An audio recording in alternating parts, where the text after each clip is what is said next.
नमस्कार, मी सृष्टी पाटील। महाराष्ट्रभर सध्या स्थानिक स्वराज्य संस्थांच्या निवडणुकांचं वारं वाहतंय आणि यामुळेच प्रत्येक गावागावात, प्रत्येक शहरात आता प्रचाराचा धुमाकूळ माजलेला आहे। आता मी सध्या आहे अहिल्यानगर जिल्ह्यातील कोपरगावमध्ये, जिथे नगर परिषद निवडणुकांचं बिगुल वाजलेलं आहे आणि सगळ्याच पक्षाचे नेते आणि कार्यकर्ते प्रचाराचा अगदी धुरळा उडवत आहेत। तर याच अनुषंगानं आज आपण पाहणार आहोत इथं कोपरगावात नेमकी हवा कुणाची आहे हे या विशेष कार्यक्रमाच्या माध्यमातून।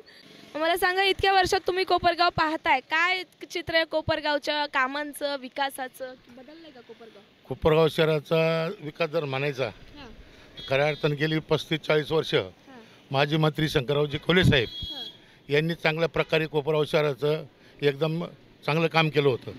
सर्वसामान्य झोपडपट्टी असेल, रोड असेल, रस्ते असेल, पाणी असेल, विविध क्षेत्रामध्ये चांगलं काम केलं। त्याच्यानंतर असं काही आमचे माजी आमदार, प्रथम महिला आमदार श्रीनाथताई खोले या आमदार झाल्यानंतर त्याच्यापेक्षा चांगल्या प्रकारे त्यांनी एकदम चांगलं काम केलं। रोड, रस्ते, ग्रामीण भाग म्हणा, शहर म्हणा। पण याच्यानंतर थोडं सत्तांतर झालं आणि त्यानंतर मग लोकप्रतिनिधी बदलल्यामुळं कोपरगावची जी परिस्थिती आहे अतिशय भयानक आहे।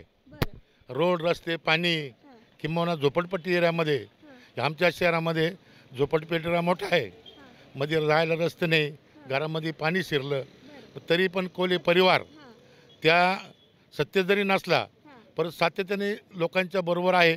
सत्ताच पाहिजे असं नाही, सत्तेपेक्षा राजकारणापेक्षा ते समाजसेवा जास्त करतात वैयक्तिक पातळीवर।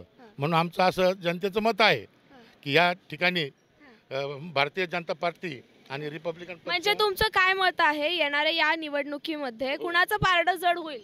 आमचं 100% मतदान आमचं असं म्हणायचं आहे, जड पारडं जर बघितलं तर भारतीय जनता पार्टी आणि रिपब्लिकन पक्षाची जी युती आहे या मित्र पक्षाचे संधान पराग शिवाजी हे अध्यक्षपदासाठी उभे आहे, नगर अध्यक्षपदासाठी, आणि त्यांच्यासोबत सर्व नगरसेवक, त्यांचं चिन्ह कमळ आहे।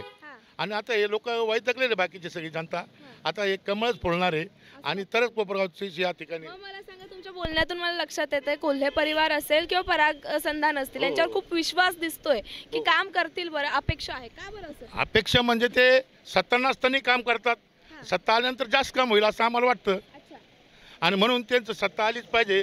सर्वसामान्य गोरगरीब दीनदलितांचे देखील या ठिकाणी कोपरगाव कर्ज एवढे आहेत, सगळ्यांचं म्हणणं आहे की आता सत्ता बदलायला पाहिजे आणि हे जर सत्ता आली भारतीय जनता पार्टी आणि रिपब्लिकन पक्ष महायुतीची तर नक्कीच या ठिकाणी विकास झाल्याशिवाय राहणार। म्हणजे नक्कीच एकंदरीतच कोपरगावात हवा कुणाची? सध्या बीजेपीची हवा आहे। हो, आणि नगराध्यक्ष म्हणून चेहरा पाहताय तुम्ही? चेहरा पाहतो 100% संधान पराग शिवाजी। प्रत्येक झोपडपट्टी महिला असेल, पुरुष असेल, सगळ्याच्या नावामध्ये त्यांचं नाव अग्रेसर आहे। हे आपण पाहतोय, लोकांची मतं आहेत की सत्ता नसताना सुद्धा ज्यांनी काम केलं त्यांना एकदा संधी देऊन काम करण्याची संधी देण्याची त्यांची मानसिकता आहे। आता जे नगराध्यक्षपदाची जी निवडणूक होती यामध्ये जे नगराध्यक्षपदाला उभे आहे संधान साहेब हे सर्वसामान्यांचे म्हणजे सर्वसामान्यांमध्ये जाऊन सोडवणारे आहे। कोपरगावात जर समजा काही बी आपत्ती उद्भवली तर कोले कुटुंबीय आणि पराग संधान साहेब हे सर्वात प्रथम पुढे राहतात। अच्छा, म्हणजे त्यांच्यावरती इतका विश्वास आहे, म्हणजे ठामपणे बोलताय। काय कामाची पार्श्वभूमी आहे त्यांच्या कामाची पार्श्वभूमी? त्यांना कोणी गरीबातला गरीब किंवा कोणत्याही खालच्या कुठलाही मनुष्य असू द्या त्यांच्यापर्यंत गेला किंवा त्यांना फोन जरी कळाला तर ते प्रत्येकाच्या सुखदुःखामध्ये हजर होतात। हो, म्हणून तुम्ही आता नगराध्यक्ष पदाचा चेहरा म्हणून पाहता येते पराग संधान साहेब। आणि कोपरगावात हवा कुणाची? पराग संधान साहेब। काय म्हणताय काका? बीजेपीच आली पाहिजे, रस्त्याचे कामं झाले पाहिजे, ते वाघाचं नियोजन लावलं पाहिजे। लोक रानात जाय ना कामं करायला, धंदे करायला, त्याचं काहीतरी नियोजन लावलं पाहिजे ना।